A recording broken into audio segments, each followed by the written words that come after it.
وَلَقَدْ يَسَّرْنَا الْقُرْآنَ لِلذِّكْرِ فَهَلْ مِن مُّدَّكِرٍ۔ الحمد لله رب العالمين، والصلاة والسلام على أشرف الأنبياء والمرسلين، أما بعد، فأعوذ بالله من الشيطان الرجيم من همزه ونفخه ونفثه. بسم الله الرحمن الرحيم. رب اشرح لي صدري ويسر لي أمري واحلل عقدة من لساني يفقه قولي. اللهم انفعنا بما علمتنا وعلمنا ما ينفعنا وزدنا علما.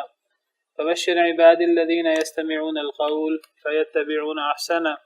أولئك الذين هداهم الله وأولئك هم أولو الألباب. أعوذ بالله من الشيطان الرجيم. ويعذب المنافقين والمنافقات والمشركين والمشركات الظانين بالله ظن السوء عليهم دائرة السوء وغضب الله عليهم ولعنهم وأعد لهم جهنم وساءت مصيرا. ولله جنود السماوات والأرض وكان الله عزيزا حكيما. أعوذ بالله من الشيطان الرجيم. بسم الله الرحمن الرحيم. ويعذب المنافقين والمنافقات والمشركين والمشركات الظانين بالله ظن السوء، اور تاکہ وہ عذاب دے منافق مردوں اور منافق عورتوں کو. ويعذب المنافقين والمنافقات، اور تاکہ وہ عذاب دے منافق مردوں اور منافق عورتوں کو. والمشرکین والمشرکات الظانین باللہ، اور مشرک مردوں اور مشرک عورتوں کو. الظانین باللہ ظن السوء، جو گمان کرنے والے ہیں اللہ کے ساتھ برا گمان. تو جب اللہ تعالیٰ نے سورت کے شروع میں فتح مبین کی بشارت دی اور صلح حدیبیہ کو فتح مبین قرار دیا کہ نبی کریم صلی اللہ علیہ وسلم نے اور مسلمانوں نے اللہ کے حکم پر لبیک کہا، چاہے ظاہراً کچھ شرائط مسلمانوں کو ایسی بھی نظر آ رہی تھی کہ جو برابر نہیں تھی، لیکن اس کے باوجود جب مسلمانوں نے اللہ کے حکم پر لبیک کہا تو پھر اللہ تعالیٰ نے مسلمانوں کو فتح مبین کی خوشخبری سنائی اور صلح حدیبیہ کو فتح مبین قرار دیا. اور پھر اللہ تعالیٰ نے پیارے نبی صلی اللہ علیہ وسلم کی شان بیان کی، آپ کو وہ مقام عطا کیا کہ وہ مقام کسی کو بھی عطا نہیں ہوا. لیغفر لک اللہ ما تقدم من ذنبک وما تأخر، کہ اللہ تعالیٰ معاف کر دے آپ کے لیے جو گزر چکی آپ کی لغزش یا جو آگے آنے والی ہے، اگلی پچھلی ہر چیز اللہ معاف کر دے. اور پھر جب اللہ تعالیٰ نے نبی کریم صلی اللہ علیہ وسلم کی یہ شان بلند کی، یہ مقام بلند فرمایا، آپ پر اپنی نعمت کو پورا کیا اور اللہ نے آپ سے اپنی مدد کا وعدہ کیا، تو پھر مومنوں سے، مومن مرد ہوں یا عورتیں، جن کے امام، جن کے سرخیل صحابہ کرام اور صحابیات ہیں، اللہ نے ان کو خوشخبری دی کہ جو ایمان لانے والا ہے، مرد ہو یا عورت، اللہ اس کو آخرت میں باغات میں داخل کریں گے، ایسے باغات جن کے نیچے سے نہریں بہتی ہیں، اور اللہ تعالیٰ ان کی لغزشیں معاف کر دیں گے، اور یہ اصل کامیابی ہے. جب اللہ نے نبی کریم صلی اللہ علیہ وسلم کی شان اور صحابہ کرام کا، مومنوں کا مقام بیان کیا، تو پھر جو دوسرا گروہ ہے جہنمی گروہ، اللہ کا نافرمان، خواہ وہ منافق مرد ہوں یا عورتیں، خواہ وہ مشرک مرد ہوں یا عورتیں، پھر اللہ نے ان کا بھی ذکر کیا تاکہ عذاب دے اللہ منافق مردوں اور عورتوں کو اور مشرک مردوں اور عورتوں کو. اصل میں دو گروہ ہیں لوگوں کے، ایک اللہ والے ہیں اور ایک شیطان والے ہیں، ایک اللہ کے مخالف ہیں. ایک کو آپ حزب اللہ کہہ سکتے ہیں اور ایک کو آپ حزب الشیطان کہہ سکتے ہیں. ایک اللہ کا گروہ ہے، ایک شیطان کا گروہ ہے. بنیادی دو تقسیمیں ہیں. پھر اللہ تعالیٰ بعض دفعہ ان کی مزید قسمیں بیان کر دیتے ہیں. بعض دفعہ جو نیک لوگ ہیں ان میں اللہ تعالیٰ ایک سبقت لے جانے والے ہیں اور ایک عام مسلمان ہیں، اللہ تعالیٰ ان کی قسمیں بنا دیتے ہیں. بعض جگہوں پر اللہ تعالیٰ نے نیک لوگوں کی 3 قسمیں بنا دی ہیں کہ کچھ لوگ ایسے ہیں جو اللہ پر ایمان رکھتے ہیں لیکن اپنے آپ پہ ظلم بھی کرتے ہیں. کچھ ایسے لوگ ہیں جو درمیانے ہیں، اور کچھ ایسے لوگ ہیں جو نیکی میں سبقت لے جانے والے ہیں، جن کا ذکر سورہ فاطر میں اللہ فرماتے ہیں ثم اورثنا الکتاب الذین اصطفینا من عبادنا، ہم نے اپنی کتاب کا وارث، قرآن کا وارث ان لوگوں کو بنایا جنہیں ہم نے اپنے بندوں میں سے چن لیا. اللہ کے چنے ہوئے لوگ جنہیں اللہ نے اپنی کتاب کا وارث بنایا، مسلمان مراد ہیں. فمنہم ظالم لنفسہ، ان میں اپنے آپ پہ ظلم کرنے والے بھی ہیں مسلمان لیکن اپنے آپ پہ ظلم بھی کر لیتے ہیں. نیک عمل بھی ہیں، کچھ برے اعمال بھی ہیں. ومنہم مقتصد، ان میں درمیانے لوگ بھی ہیں. ومنہم سابق بالخیرات، اور ایک انسان مومن و موحد ہو لیکن اس سے بعض اللہ کے احکام کی خلاف ورزی بھی ہو جائے. جس طرح اللہ تعالیٰ نے سورہ توبہ میں فرمایا وآخرون اعترفوا بذنوبہم خلطوا عملا صالحا وآخر سیئا، کچھ ایسے لوگ بھی ہیں جنہوں نے اپنی غلطیوں کا اعتراف کر لیا. خلطوا عملا صالحا وآخر سیئا، انہوں نے نیک اور برے عمل خلط ملط کر رکھے ہیں. عسى اللہ ان یتوب علیہم، شاید اللہ ان کو بھی معاف کر دے. سورہ توبہ میں موجود ہے. اصل میں جب ایک بندہ مومن ہو، موحد ہو، تو غلطی ہر انسان سے ہو جاتی ہے.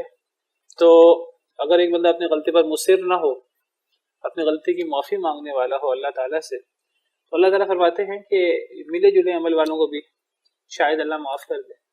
اللہ بہت بخشنے والا، رحم کرنے والا ہے. میں ذکر کر رہا تھا کہ بنیادی گروہ 2 ہیں، لیکن اللہ تعالیٰ بعض دفعہ جو ہے وہ جو حزب اللہ ہے یا جو اللہ والے ہیں، اللہ تعالیٰ ان کی زیادہ تفصیل بیان کر دیتے ہیں، ان کی کئی قسمیں بنا دیتے ہیں. اور جو حزب الشیطان ہے، شیطان کا گروہ، بنیادی قسم ایک ہی ہے کہ شیطان والے ہیں، آخرت میں جہنمی ہے، فریق فی الجنت و فریق فی السعیر. لیکن کئی دفعہ اللہ تعالیٰ ان کی بھی قسمیں بنا دیتے ہیں، ایک منافق ہیں، ایک مشرک ہیں، اور پھر کئی دفعہ اور قسمیں بھی اللہ تعالیٰ بنا دیتے ہیں. کچھ یہودی ہیں، کچھ عیسائی ہیں، کچھ مجوسی ہیں، کچھ لا دین ہیں، اور کچھ کیا ہے. تو بہرحال تو اللہ تعالیٰ فرماتے ہیں کہ نیک لوگوں کو تو اللہ نے مقام بیان کر دیا، ان کی شان بیان کر دی، آخرت میں ان کے لیے درجہ بیان کر دیا. اور برے لوگوں کے بارے میں اللہ نے فرمایا منافق مرد ہوں یا عورتیں، مشرک مرد ہوں یا عورتیں، اللہ ان کو عذاب دیں گے. ان کا عذاب ان کے اللہ کی نافرمانی، اللہ پر ایمان نہ لانے کی وجہ سے ہے، جو ان کے کرتوت ہیں. لیکن اللہ نے یہاں ان کا ایک ایسا عمل ذکر کیا ہے الظانین باللہ ظن السوء، کہ وہ گمان کرنے والے ہیں اللہ کے بارے میں برا گمان. کون لوگ؟ منافق مرد ہو یا عورتیں، یا مشرک مرد ہوں یا عورتیں. تو اللہ مشرک مردوں اور عورتوں کو، منافق مردوں اور عورتوں کو اللہ عذاب دیں گے. منافقوں کا نفاق اور مشرکوں کا شرک، یہ ان کا برا عمل ہے جس کی وجہ سے اللہ کے عذاب کے مستحق ہیں. لیکن اللہ نے جو ان کا برا عمل یہاں مینشن کیا ہے، اللہ کے بارے میں برا گمان کرنا، تو اللہ کے بارے میں برا گمان کرنا یہ بھی اللہ کے عذاب کو انسان کے لیے جائز کر دیتا ہے، اور انسان اللہ کے عذاب کو مستحق ہو جاتا ہے. اللہ کی مرضی، اللہ باقی چاہیں تو معاف کر دیں، لیکن اگر ایک شخص اللہ کے بارے میں برا گمان کرے تو ایسا شخص اللہ کے عذاب کا سزاوار ہوتا ہے، ولیعاذ باللہ. یہاں اللہ نے جو ان کا جرم بیان کیا ہے نفاق اور شرک کے بعد، الظانین باللہ ظن السوء، اللہ کے بارے میں برا گمان کرنے والے. اللہ کے بارے میں برا گمان کرنے والے، برا گمان سے کیا مراد ہے میں نے کل تھوڑا سا اشارہ کیا تھا، وضاحت کر دیتا ہوں کہ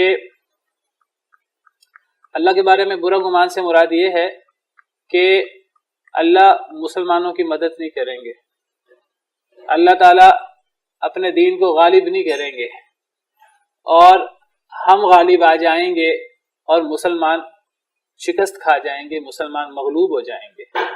یہ ہے اللہ کے بارے میں برا گمان، کہ مسلمان شکست کھا جائیں گے، مسلمان جو ہیں وہ ہار جائیں گے اور وہ ہمارا مقابلہ نہیں کر سکیں گے. جیسے کہ یہ آیت نمبر 6 ہے سورہ فتح کی، یہ برا گمان ہے کافروں کا. تو اللہ نے اسی بات کو اسی صورت میں آیت نمبر 12 میں جو ان کا برا گمان ہے منافقوں کا وہ بیان کیا ہے. بل ظننتم ان لن ينقلب الرسول والمؤمنون الى اهليهم ابدا، بلکہ تم نے گمان کیا کہ ہرگز نہیں لوٹیں گے رسول اور مومن الى اهليهم ابدا اپنے گھر والوں کی طرف کبھی بھی. تم نے گمان کیا کہ اب مسلمان چلے گئے ہیں مکہ مکرمہ عمرہ کرنے، لیکن کافر ان کو عمرہ بھی نہیں کرنے دیں گے، اور صرف کافر یہ نہیں ان کو عمرہ نہیں کرنے دیں گے، کافر ان سے لڑائی بھی کریں گے اور کافر ان کو ختم کر دیں گے والعیاذ باللہ، اور اب مسلمان واپس لوٹ کے نہیں آ سکیں گے. یہ منافق قسم کے لوگ، منافق مرد عورتیں یہ چاہتے تھے اور یہ گمان کرتے تھے، اور ان کی یہ دلی خواہش تھی کاش کہ کسی طرح مسلمانوں سے ہماری جان چھوٹ جائے اور یہ جو ہے وہ ختم ہو جائیں، اور کاش کہ یہ اب واپس ہی نہ آئیں. مکہ مکرمہ گئے تھے تو تم نے گمان کیا کہ رسول اور مومن اپنے گھر والوں کی طرف کبھی بھی نہ لوٹیں. وَزُيِّنَ ذَلِكَ فِي قُلُوبِكُمْ، تمہارے دلوں میں یہ چیز مزین کر دی گئی، تم نے سمجھا ایسے ہی ہوگا. وَظَنَنْتُمْ ظَنَّ السَّوْءِ، اور تم نے برا گمان کیا.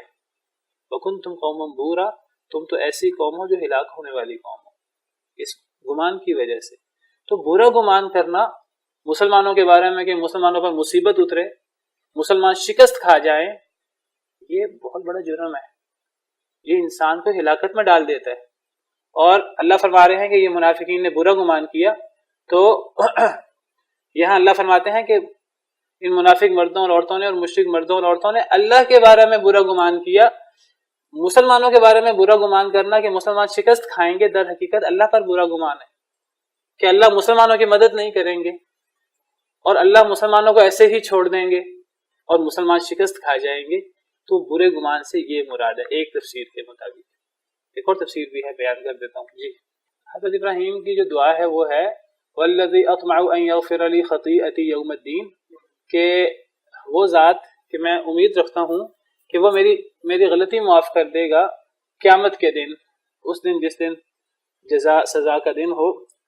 تو دیکھیں انسان اپنی غلطیوں کی، اپنی لغزشوں کی معافی مانگتا ہے دنیا کے اندر، لیکن کوئی پتہ نہیں انسان نے معافی مانگی ہے، وہ انسان نے جو دعا کے آداب ہیں ان کو پورا کیا کہ نہیں کیا، دل سے دعا مانگی کہ نہیں مانگی، اللہ نے معاف کر دیا کہ نہیں کر دیا. ٹھیک ہے، بعض دفعہ انسان دعا کرتا ہے لیکن دعا کے اندر دعا کے آداب پورے نہیں ہوتے.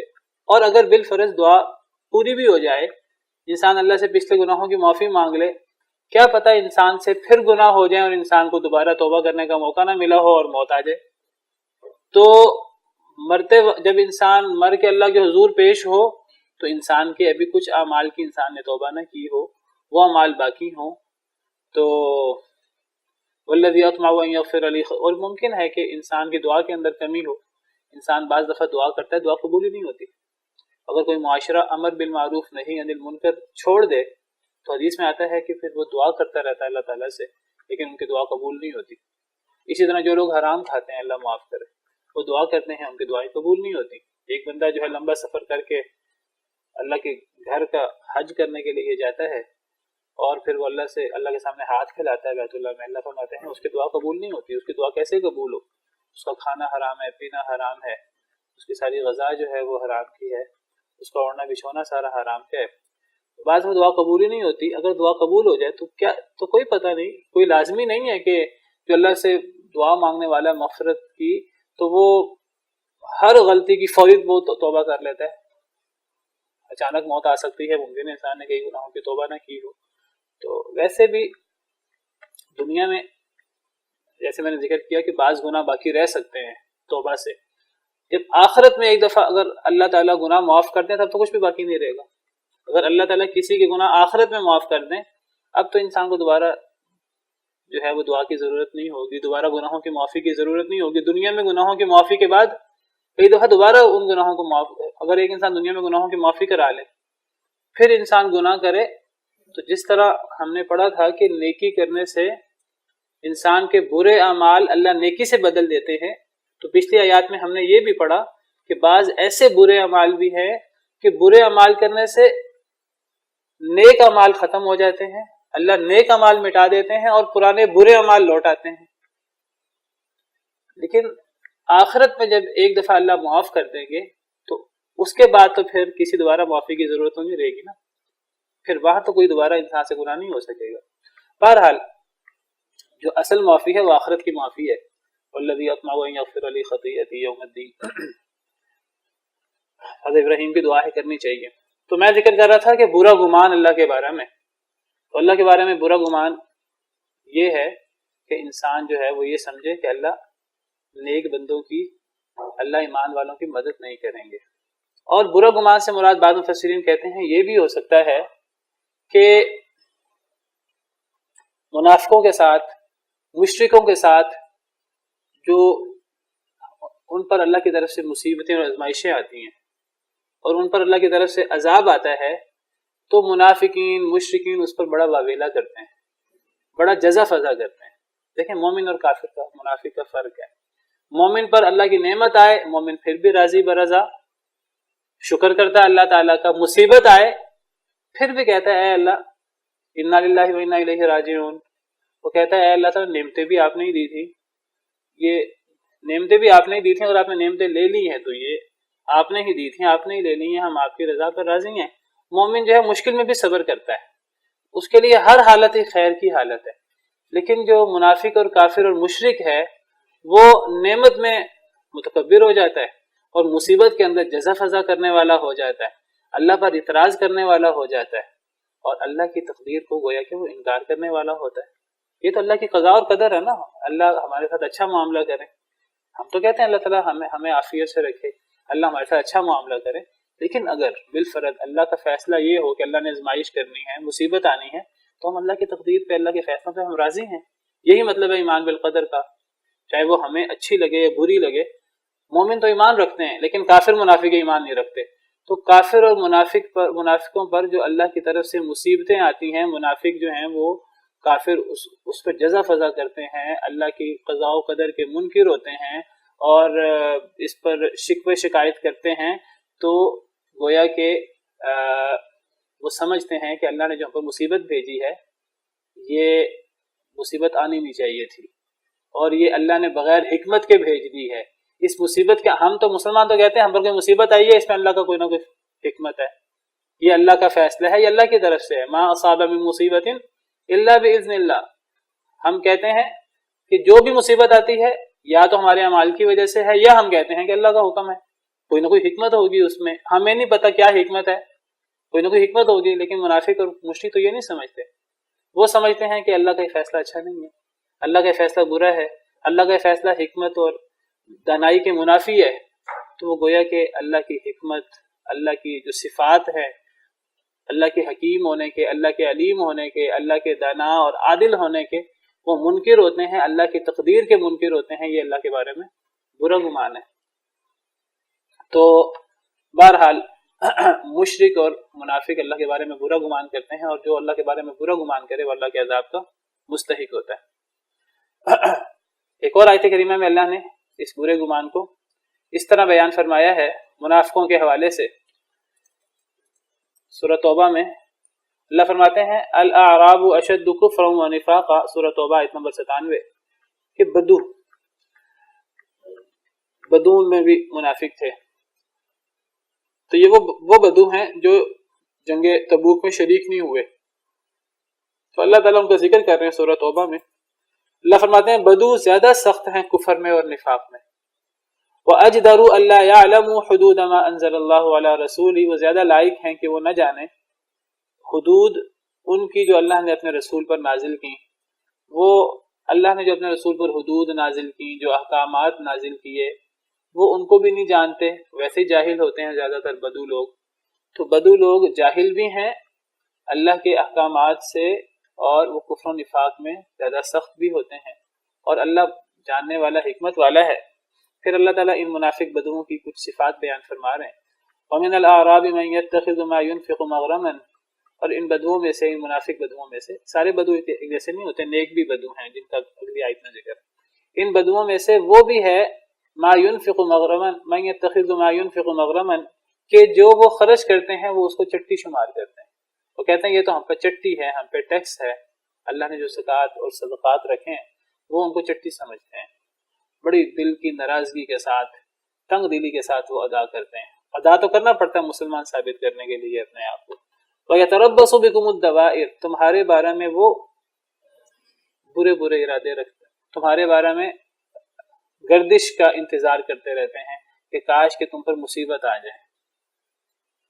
علیہم دائرۃ السوء، اللہ فرماتے ہیں انہی کے اوپر ہی برائی کا دائرہ ہوگا، ان کے اوپر ہی مصیبت آئے گی. وہ تمہارے بارے میں برائی چاہتے ہیں، وہ چاہتے ہیں کہ کاش کہ تم شکست کھا جاؤ، کاش کہ تمہارا نقصان ہو جائے اور تمہیں بہت زیادہ مشقت اٹھانی پڑے. تو یہ بھی برے گمان کی ایک صورت ہے کہ منافق جو ہیں وہ مسلمانوں کے بارے میں مصیبت اور برائی چاہتے ہیں، وہ یہ نہیں چاہتے کہ مسلمان جو ہیں ان کو کوئی خیر ملے. اور یہ جو یہ دیہاتی سے مراد وہ لوگ ہیں جو خانہ بدوش ہیں، جن کے گھر نہیں ہوتے. تو یہ سارے ایک جیسے نہیں ہوتے. اللہ نے یہاں ان بدوؤں کا ذکر کیا جو منافق ہیں، اور اسی سے اگلی آیت میں اللہ نے نیک بدوؤں کا ذکر بھی کیا. وَمِنَ الْأَعْرَابِ مَن يُؤْمِنُ بِاللَّهِ وَالْيَوْمِ الْآخِرِ، اور بدوؤں میں سے وہ بھی ہیں جو اللہ اور آخرت پر ایمان رکھتے ہیں. وَيَتَّخِذُ مَا يُنْفِقُ قُرُبَاتٍ عِندَ اللَّهِ وَصَلَوَاتِ الرَّسُولِ، اور جو وہ خرچ کرتے ہیں وہ اسے چٹی نہیں سمجھتے، بلکہ وہ اسے اللہ کے قرب کا ذریعہ سمجھتے ہیں اور رسول کی دعائیں لیتے ہیں خرچ کر کے. تو اللہ فرماتے ہیں واقعی یہ زکوٰۃ و صدقات اللہ کے قرب کا ذریعہ ہیں، اللہ ایسے لوگوں کو میرے رحمت میں داخل کریں گے. تو بدو سارے ایک جیسے نہیں ہیں، نیک بھی ہیں بدو، اور بدوؤں میں منافق بھی تھے. تو میں ذکر کر رہا ہوں منافقوں کی ایک صفت ہے اللہ کے بارے میں برا گمان کرتے ہیں، اور منافقوں کی صفت ہے کہ مسلمانوں کے بارے میں وہ برائی چاہتے ہیں. اللہ کے بارے میں بھی برا گمان رکھتے ہیں، مسلمانوں کے بارے میں بھی برا گمان رکھتے ہیں. اللہ کے بارے میں برا گمان یہ اللہ مسلمانوں کی مدد نہیں کریں گے، اللہ اپنے دین کو غالب نہیں کریں گے، اور کفر ہی غالب آئے گا. اور مسلمانوں کے بارے میں برے گمان رکھتے ہیں. اور اللہ نے منافقوں کے ان برے اعمالوں کو، برے گمان کو ظن السوء بھی قرار دیا ہے، اور اللہ نے منافقوں کے اس برے گمان کو جاہلیت کے گمان بھی قرار دیا ہے کہ یہ جاہلیت کے گمان ہے. اور بعض جگہ پر اللہ نے انہیں غیر حقیقی گمان قرار دیا. ایک آیت کریمہ میں اللہ تعالیٰ فرماتے ہیں منافقوں کا ذکر کرتے ہوئے جنگ احد میں نے کل یہ آیت آپ نے پیش کی تھی، سورہ آل عمران آیت نمبر 154. اللہ فرماتے ہیں کہ میں ذکر کر رہا تھا کہ جو اللہ کی بات ماننے والے ہوتے ہیں اللہ شدید مشکل میں ان پر اپنی طرف سے سکون نازل کرتے ہیں، اطمینان نازل کرتے ہیں. لیکن جو اللہ کی باتیں نہیں ماننے والے ہوتے، جو منافق ہوتے ہیں، تو ایسے لوگ اللہ کے ساتھ برے گمان کرتے ہیں. اللہ فرماتے ہیں یہ جنگ احد کی بات ہے جب مسلمانوں کا نقصان ہو گیا کافی. اللہ فرماتے ہیں ثم انزل علیکم من بعد الغم امنۃ نعاسا، پھر اللہ نے تمہارے اوپر غم کے بعد نازل کی امن والی اونگ. اللہ نے غم کے بعد تمہارے اوپر امن نازل کیا. وہ امن کیا تھا؟ وہ ایک اونگ تھی، یغشا طائفۃ منکم، جو تم میں سے ایک جماعت کو ڈھانپے ہوئی تھی. یہ کون سی اونگ ہے؟ یہ ایسی اونگ تھی کہ مسلمان شدید غم کا شکار تھے، مسلمانوں کے عزیز شہید ہو گئے، زخمی ہو گئے، مسلمانوں کو خود زخم لگ گئے، اب مسلمان شدید غم و غصے کا شکار تھے. اللہ نے یہ اونگ اور امن والی اونگ نازل کر کے اللہ نے ان کے فکر ختم کر دیے اور ان کے دلوں کے اندر سکون اور ایمان آ گیا. یہ بات ہے ایمان والوں کی. وَطَائِفَةٌ قَدْ أَهَمَّتْهُمْ أَنفُسُهُمْ، لیکن ایک جماعت وہ تھی کہ ان پر یہ اونگ طاری نہیں ہوئی، ان پر یہ سکون نازل نہیں ہوا، کیونکہ وہ مومن تھی ہی نہیں. ان کا ایمان کیسے بڑھے؟ ایمان تو مومنوں کا بڑھتا ہے، مشکل میں بھی ایمان بڑھتا ہے مومنوں کا اللہ کی طرف سے جب سکون نازل ہوتا ہے.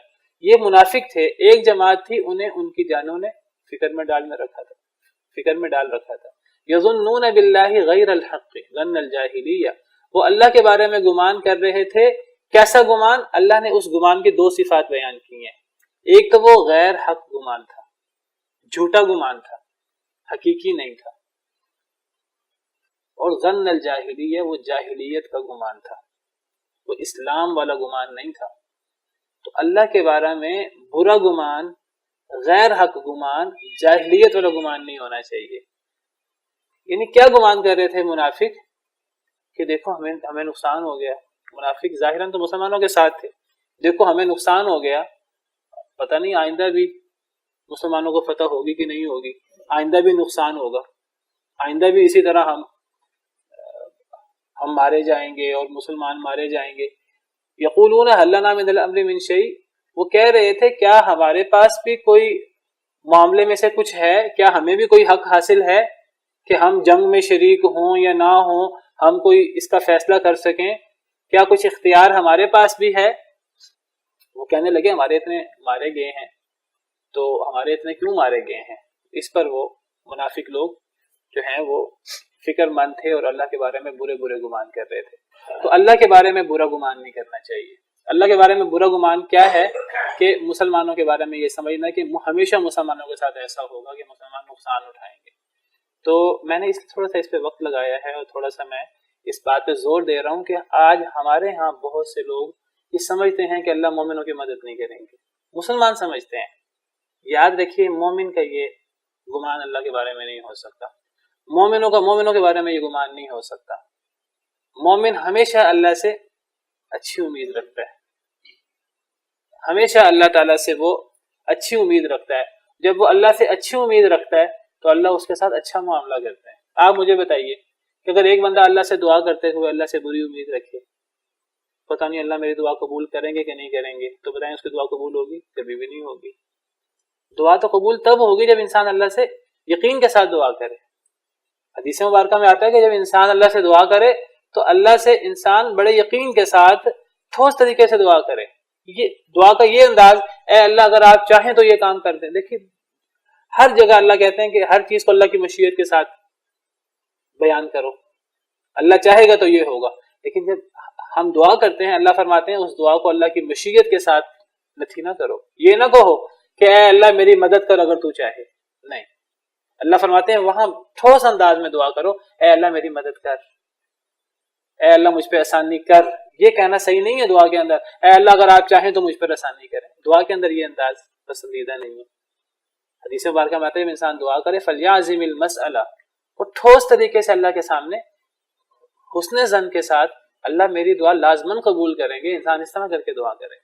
اگر اللہ سے دعا کرتے ہوئے یہ شک آ گیا پتہ نہیں اللہ دعا قبول کرنے کے نہیں کرتے، پھر یہ بھی آتا ہے کہ جب انسان اللہ سے دعا کرے تو چھوٹی دعا نہ کرے، اللہ سے بڑی دعا کرے اور یقین کے ساتھ دعا کرے۔ تو بہرحال میں بات کر رہا ہوں اللہ کے بارے میں گمان اچھا ہونا چاہیے، چاہے ہمارے حالات کتنے ہی کمزور کیوں نہ ہوں۔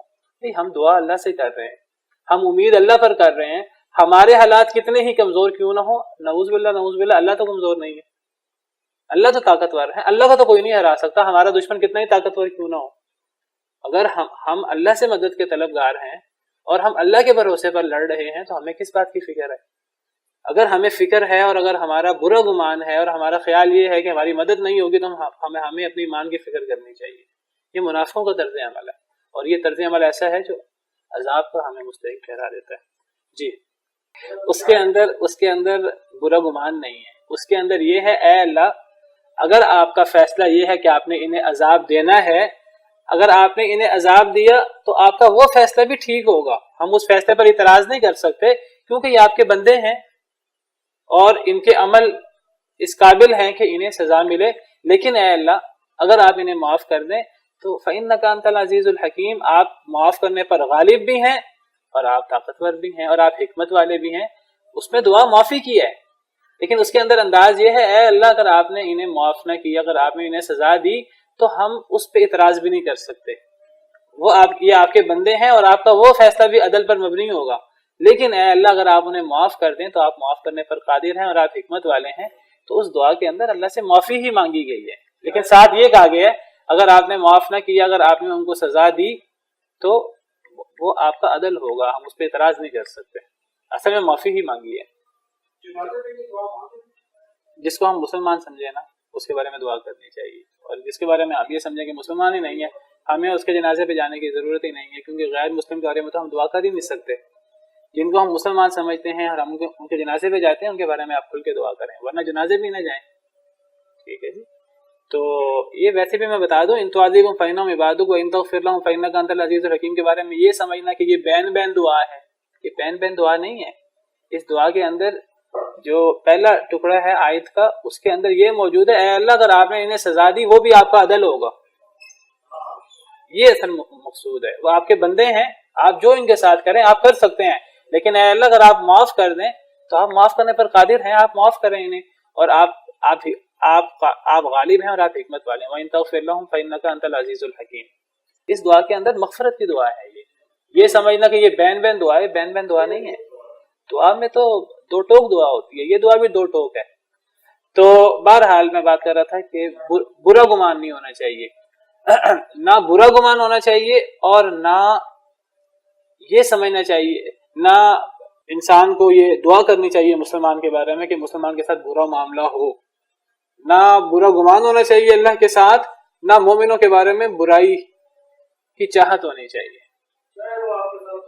چاہے وہ آپ کے ساتھ برا کر رہا ہو، اس کے ساتھ آپ بحیثیت مجموعی آپ یہ کہیں کہ اس پر مصیبت آئے گی تو میں خوش ہوں گا. یہ منافقوں کا طرز عمل ہے کہ منافق جب مسلمانوں کو نعمت آتی ہے اللہ کی طرف سے تو منافقوں کو برا لگتا ہے، اور اگر مسلمانوں کو برائی آئے، مشکل آئے تو منافق جو ہے خوش ہوتے ہیں. ان تصب، قرآن کریم میں منافقوں کے حوالے سے اللہ فرماتے ہیں ان تصب کا حسنۃ تسؤہم، اگر آپ کو اچھائی پہنچے انہیں بری لگتی ہے. وَإِن تُصِبْكَ مُصِيبَةٌ يَقُولُوا قَدْ أَخَذْنَا أَمْرَنَا مِنْ قَبْلُ وَيَتَوَلَّوْا وَهُمْ فَرِحُونَ، اگر آپ کو مصیبت آئے تو وہ بڑا خوش ہو کے کہتے ہیں ہم نے تو پہلے ہی اپنا دھیان کر لیا تھا، ہم تو پہلے شریک ہی نہیں ہوئے تھے، اور وہ واپس پھرتے ہیں تو بڑے خوش ہوتے ہیں. اچھا ہے مسلمانوں پر مصیبت آئے. تو مسلمانوں کے بارے میں ایک تو اللہ کے بارے میں برا گمان نہیں ہونا چاہیے اللہ ان کی مدد نہیں کریں گے، یہ گمان ہونا چاہیے اللہ مدد کریں گے. اور مسلمانوں کے بارے میں برا نہیں چاہنا چاہیے. اور مسلمانوں کے بارے میں کون برا چاہتا ہے اور کون اللہ سے برا گمان کرتا ہے؟ میں نے بتایا مومن یہ کام نہیں کر سکتا، مومن یہ کام نہیں کر سکتا. مسلمانوں کے بارے میں ہمیشہ جو ہے وہ خیر کی امید رکھیں اور یہ امید رکھیں اللہ مدد کریں گے مسلمانوں کی. مسلمانوں میں کمزوری ہے پھر بھی اللہ مدد کریں گے. کچھ لوگ ہیں کہ وہ کہتے اپنے آپ کو مسلمان ہیں لیکن جب بھی بات ہو مسلمانوں کی برائی کریں گے، اور جب بھی اچھائی کریں گے تو غیر مسلموں کی اچھائی کریں گے. یہ رویہ بہت خطرناک ہے، یہ منافقوں کا طرز عمل، اللہ معاف کرے. تو یہ اگر خامیاں ہیں تو مسلمان، کافروں میں تو کوئی خیر نہیں ہے. مسلمان اگر ہیں ان میں خیر تو ہے، تو مسلمانوں کے بارے میں برا گمان، کافروں کے بارے میں اچھا گمان، یہ مسلمانوں کا طرز عمل نہیں ہوتا، یہ منافقوں کا طرز عمل ہے. تو یہی آیت سنائیے اس کو، اس سے کہیں کہ مسلمانوں کے بارے میں برا گمان رکھنا یہ مسلمانوں کے بارے میں برا چاہنا ہے جو اللہ کو ناپسند ہے، اور مسلمانوں کے بارے میں برا گمان رکھنا در حقیقت اللہ پر برا گمان رکھنا ہے. لیکن مسلمانوں پر برا گمان ان آیات مبارکہ میں کیا ہے کہ انسان یہ سمجھے کہ مسلمان شکست کھا جائیں گے. اس آیت کریمہ میں برے گمان سے مراد، اللہ کے بارے میں برے گمان سے مراد یہ ہے اللہ مسلمانوں کی مدد نہیں کریں گے، مسلمان شکست کھا جائیں گے. یہ گمان نہیں رکھنا چاہیے مسلمانوں کے بارے میں، چاہے ان کے پاس طاقت کم ہی کیوں نہ ہو. اللہ نے مدد کس کی کرنی ہے؟ اللہ نے کیا مدد کافروں کی کرنی ہے؟ اللہ نے مدد مسلمانوں کی کرنی ہے. انشاءاللہ ہمیں مسلمانوں کو کیا کرنا چاہیے؟ مسلمانوں کو یعنی اللہ کی اطاعت کرنی چاہیے، اور جو اللہ کی نافرمانی ہو رہی ہے اس سے اجتماعی توبہ کرنی چاہیے اور اللہ پر اچھی امید رکھنی چاہیے. اللہ نے مدد مسلمانوں کی کرنی ہے انشاءاللہ. مسلمان ملاوٹ کرتے ہیں، میں وہی کہہ رہا ہوں کہ مسلمانوں کو اسلام کی طرف لوٹنا چاہیے. وَأَنْتُمُ الْأَعْلَوْنَ إِن كُنتُم مُؤْمِنِينَ، تم ہی غالب ہوگے اگر تم مومن ہو. مسلمانوں کو گناہ سے بچنا چاہیے، توبہ کرنی چاہیے اپنی برائی کی. لیکن مسلمانوں کے اندر کمی کوتاہی کا مطلب یہ نہیں کہ اللہ نے کافروں کی مدد کرنی ہے. کافروں کی اللہ نے اس لیے مدد کرنی ہے کہ وہ ملاوٹ نہیں کرتے. اگر وہ ملاوٹ نہیں کرتے تو وہ شرک تو کرتے ہیں. وہ اللہ اور اللہ کے رسول کے بارے میں جو ہے وہ کفر کرتے ہیں اللہ کے ساتھ، اللہ کے رسول کے ساتھ. اللہ اور اللہ کے رسول کے ساتھ کفر کرنا زیادہ بڑا گناہ ہے کہ ملاوٹ کرنا زیادہ بڑا گناہ ہے. تو یہ سمجھنا کہ جی وہ کافر جو ملاوٹ نہیں کرتے لہذا اللہ کافروں کی مدد کریں گے، مسلمانوں کی مدد نہیں کریں گے. اللہ جو ہے وہ مسلمانوں کی مدد کرتے ہیں. اگر مسلمان اللہ کی نافرمانی کریں، اللہ تعالیٰ بعض دفعہ آزمائش کے لیے ان پر مشکل آتی ہے، جیسے جنگ احد میں آئی. اس کا مطلب یہ نہیں کہ اللہ نے کافروں کی مدد کی. کافر اللہ تعالیٰ کے کیا لگتے ہیں؟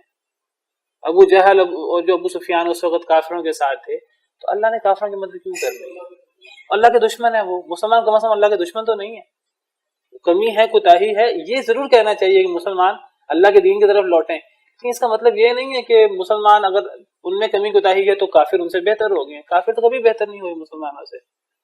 تو بعض لوگ یہ بات کہتے ہیں کہ ان کا یہ انداز ہوتا ہے کہ کافروں کی مدد اللہ کرتے ہیں اور مسلمانوں کی اللہ نے مدد نہیں کرنی. مسلمان جو ہیں وہ دنیا میں بھی تباہ ہے، آخرت میں بھی تباہ ہے. اور ان کا جب بھی وہ بات کریں ہمیشہ انہوں نے مسلمانوں کو باتیں بنانی ہوتی ہیں. وہ کہتے ہیں مسلمانوں نے آج تک کیا ہے. تو یہ اصل میں مسلمانوں کے ساتھ مخاصمت اور مسلمانوں کے بارے میں بغض کی دلیل ہے. اگر کچھ نہیں کیا بھائی آج کچھ کر لیں. میں تو کہتا ہوں مسلمانوں نے بہت کچھ کیا ہے.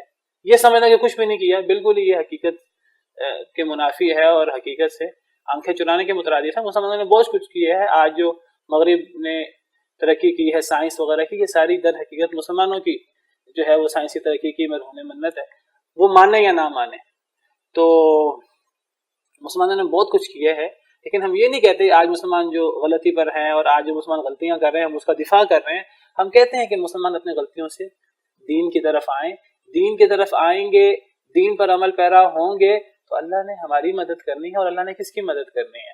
تو کبھی بھی اپنا زور، اپنا پلڑا کافروں کی طرف نہ رکھیں، اپنا پلڑا جو ہے وہ دوسری وہ جماعت ہے اس کی طرف نہ رکھیں. ہمیشہ اسلام کی، مسلمانوں کی بات کریں. کچھ لوگ کیا کرتے ہیں، کچھ لوگ ان کو اسلام پہ اعتراضات ہوتے ہیں. پتہ ہے ہم وہ اپنے آپ کو کہتے ہیں مسلمان ہیں، اسلام پر اعتراض کرنے سے وہ کہتے ہیں ہم اعتراض کریں گے لوگ ہمیں برا کہیں گے. وہ کیا کرتے ہیں، وہ اپنا اسلام کا غصہ سارا مسلمانوں پر نکالتے رہتے ہیں. سارا غصہ اسلام پر ہوتا ہے. کئی دفعہ ان کے منہ سے نکل آتا ہے کہ بڑی وحشیانہ سزائیں ہیں اسلام کے اندر، اسلام کے اندر مردوں عورتوں کی تفریق ہے، عورتوں کو جو ہے وہ اسلام کے اندر آدھا حق دیا گیا ہے وراثت میں، عورتوں کی گواہی آدھی ہے، عورتوں کو جو ہے وہ گھر کے اندر قید کر کے رکھ دیا گیا ہے. کئی دفعہ منہ سے ان کے یہ باتیں بھی نکل جاتی ہیں. اور یہ باتیں آپ کو بتاؤں، یہ در حقیقت اللہ معاف کرے کہ اللہ رب العالمین کے احکامات پر اعتراض ہے، اللہ کے فیصلوں پر اعتراض ہے. اور اللہ پر اور اللہ کے فیصلوں پر اعتراض یہ تو کفر ہے صریح. تو کئی دفعہ ان کے منہ سے یہ بھی نکل آتا ہے، کئی دفعہ یہ کہنے کی جرت نہیں کرتے. تو ساری باتیں ان کی وہ مسلمانوں کے خلاف اور اہل دین کے خلاف، داڑھی والوں کے خلاف، علماء کے خلاف، ان کی زبان ہی نہیں رکتی. میں نام نہیں لے رہا، ہمارے مسلمانوں میں بہت سارے ایسے لوگ ہیں. ایک تو پیچھے تھی وہ فوت ہو گئی، وہ اللہ کے پاس چلے گئی. اللہ اس کے ساتھ جو معاملہ بھی کرے وہ اللہ کو پتہ ہے، اللہ اسے معاف کرے، اللہ اسے سزا دے. بہت سارے ایسے لوگ ہیں اور آج بہت زیادہ ایسے لوگ ہو گئے ہیں ہمارے ٹی وی شوز میں، ہمارے اینکر حضرات. اور یعنی وہ غیروں کی تعریف کرتے ہوئے تھکتے ہی نہیں ہیں، اور سارا وبال مسلمانوں پر. اور برائی ہے تو مسلمانوں کی. بھائی آپ یہ کہیں مسلمانوں میں برائیاں ہیں، مسلمان ٹھیک ہو جائیں، لیکن غیروں کی تعریف کرنے کی کیا ضرورت ہے؟ آپ صرف یہ نہ کہ حکمران صحیح نہیں ہے. میں سمجھتا ہوں حکمران بھی غلط ہے، مسلمان بھی غلط ہے. حکمران ہم ہی میں سے ہیں نا. ہم کہتے ہیں سارا وہ جو ہے نا زرداری بس وہ جو ہے نا کمیشن لیتا ہے. نواز شریف ہی غلط کام کرتا ہے. اگر اللہ معاف کرے ہمارے عوام میں سے کوئی اور حکمران بن جائے وہ بھی یہی کام ہی کرے گا. حکمران عوام میں سے ہی ہیں، سارے حکمران بھی خراب ہیں، عوام بھی خراب ہیں. ہمیں اجتماعی توبہ کرنی ہے، ہمیں اللہ کی طرف لوٹنا ہے، لیکن ہمیں اپنی اصلاح کرنی ہے. لیکن اس کا مطلب یہ نہیں ہم مسلمانوں کو باتیں بنانا شروع کر دیں اور ہم کافروں کی تعریفیں شروع کر دیں. کافروں کی تعریفیں کرنے سے، مسلمانوں پر باتیں بنانے سے انسان آہستہ آہستہ ان کی طرف جانا شروع ہو جاتا ہے اور انسان کی ساری سوچ بدل جاتی ہے. تو ہمیں مسلمانوں کے بارے میں اچھائی کی امید رکھنی چاہیے، مسلمانوں کی اچھائی پر ہمیں خوش ہونا چاہیے، اور مسلمانوں پر مصیبت آئے ہمیں افسوس کرنا چاہیے. اگر ہم مسلمانوں کی مصیبت پر ہم کہہ کے لگائیں دیکھو جی یہ مسلمان ایسے ہیں تو ان کے ساتھ ایسا ہی ہونا چاہیے، یہ منافقوں کا طرز عمل ہے. میں یہ کہہ رہا ہوں یہ جو ہے وہ مسلمانوں کے ساتھ برا گمان ہے، اور یہ در حقیقت اللہ کے ساتھ برا گمان ہے. یہ سمجھنا کہ اللہ مسلمانوں کی مدد نہیں کریں گے، اللہ مسلمانوں کی مدد کریں گے، یہ برا گمان ہے اللہ کے بارے میں، مسلمانوں کے بارے میں. تو دیکھیں میں یہ نہیں کہتا ہم میں کمیاں نہیں ہیں، کمیاں بہت زیادہ. تو کوئی بھی اللہ تعالیٰ تو کہتے ہیں نبیوں تک سے جو ہے بشری طور پر ہو جاتی ہیں ایسی چیزیں. اس کا مطلب یہ ہے کہ آپ برا بلا کہنا شروع کر دیں اور برائیاں کرنا شروع کر دیں اور دوسروں کی تعریفوں کے پل باندھنا شروع کر دیں. ہمارا جو ہے ساری دعائیں اور ہمارا پلڑا مسلمانوں کی طرف ہونا چاہیے. تو آج یہ چیز بہت زیادہ ہو گئی ہے کہ کچھ لوگ جو ہے نا وہ غیروں کی ہمیشہ بات کرتے ہیں.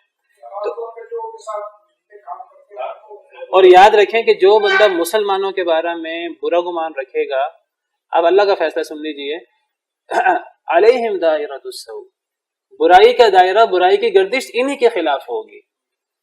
جو اللہ کے بارے میں برا گمان رکھتے ہیں اللہ مسلمانوں کی مدد نہیں کریں گے، جو کہتے ہیں مسلمان شکست کھا جائیں گے، مسلمان غالب نہیں ہوں گے، انڈیا سے جنگ ہو انڈیا جیت جائے گا، امریکہ سے جنگ ہو امریکہ جیت جائے گا، رشیا سے جنگ ہو وہ جیت جائے گا، ایسے لوگ ہمیشہ ہارتے ہیں. ہمیشہ ایسے لوگ ہی ہارتے ہیں، ایسے لوگوں پر ہی برائی کی گردش ہوتی ہے.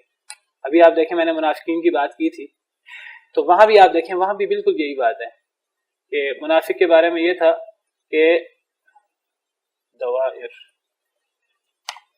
یہ منافقوں کے بارے میں نے کہا تھا وَيَتَرَبَّصُ بِكُمُ الدَّوَائِرُ، منافق تمہارے بارے میں گردشوں کا انتظار کرتے رہتے ہیں. اللہ فرماتے ہیں علیہم دائرۃ السوء، جو منافق تمہارے بارے میں گردشوں کا انتظار کرتے رہتے ہیں، در حقیقت برائی کا دائرہ، برائی کی گردش انہی کے خلاف ہوگی، وہی اس گردش کا شکار ہوں گے۔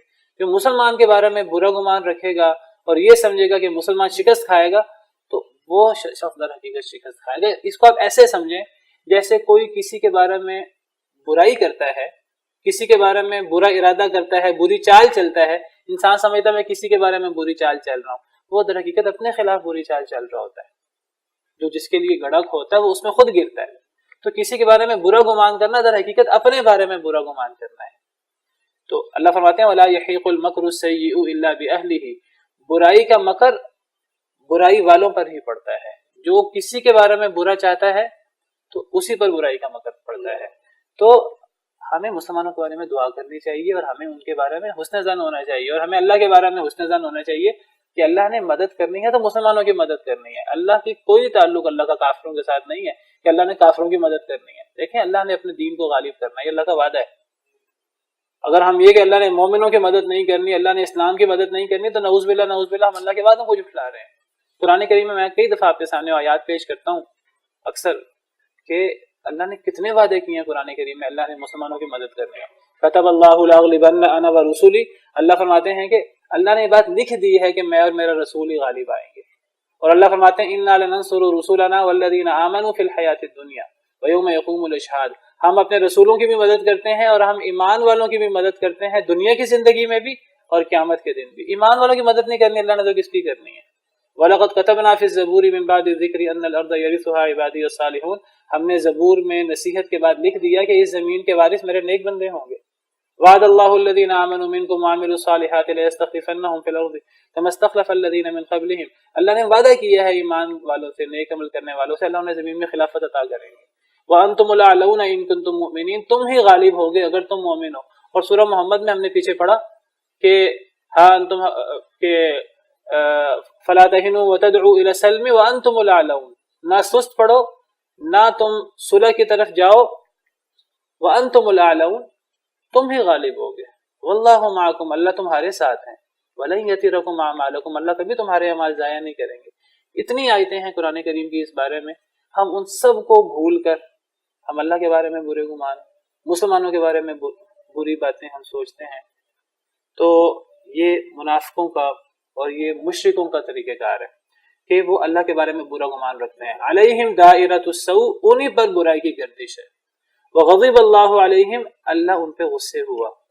ولعنہم، اللہ نے ان پر لعنت کر دی۔ واعد لہم جہنم، اللہ نے ان کے لیے جہنم تیار کر رکھی ہے۔ یہ جہنم در حقیقت اور لعنت اور غصہ در حقیقت تو منافقوں کے نفاق کی وجہ سے، مشرکوں کے شرک کی وجہ سے، لیکن اللہ نے جو یہاں ان کا عمل بیان کیا ہے، اللہ کے بارے میں برا گمان کرنا، اس کی بھی یہ سزا ہو سکتی ہے کہ اللہ کے بارے میں برا گمان کرنے کے نتیجے میں اللہ غصے ہوتے ہیں، اللہ لعنت کر دیتے ہیں، اللہ جہنم کی سزا دیتے ہیں۔ وساءت مصیرہ، یہ بہت بری لوٹنے کی جگہ ہے۔ وَلِلَّهِ جُنُودُ السَّمَاوَاتِ وَالْأَرْضِ، اللہ کے لیے تو لشکر ہے آسمان و زمین کے۔ کیسے ایمان والے غالب نہیں آئیں گے؟ ان کے ساتھ تو اللہ ہے، اور اللہ نے پیچھے بھی فرمایا وَلِلَّهِ جُنُودُ السَّمَاوَاتِ وَالْأَرْضِ، آیت نمبر 4 میں دوبارہ یہاں فرمایا کہ اللہ کے لیے لشکر ہے آسمان و زمین کے، اللہ مسلمانوں کی مدد کیوں نہیں کریں گے؟ دوسرے کیا لگتے ہیں اللہ کے؟ کچھ بھی نہیں لگتے، وہ تو اللہ کے دشمن ہیں، اللہ نے دشمنوں کی مدد کیوں کرنی ہے؟ اللہ کے لیے لشکر ہے آسمان و زمین کے، اللہ میں نے کل بھی ذکر کیا تھا، اللہ ایک فرشتے کو بھیج دے تو کوئی مقابلہ نہیں کر سکتا، پوری دنیا مقابلہ نہیں کر سکتی۔ وکان اللہ عزیز الحکیمہ، اور ہے اللہ تعالیٰ غالب حکمت والا۔ چلیں وقت ختم ہو گیا۔ سبحان ربک رب العزت عما یصفون وسلام علی المرسلین والحمد للہ رب العالمین۔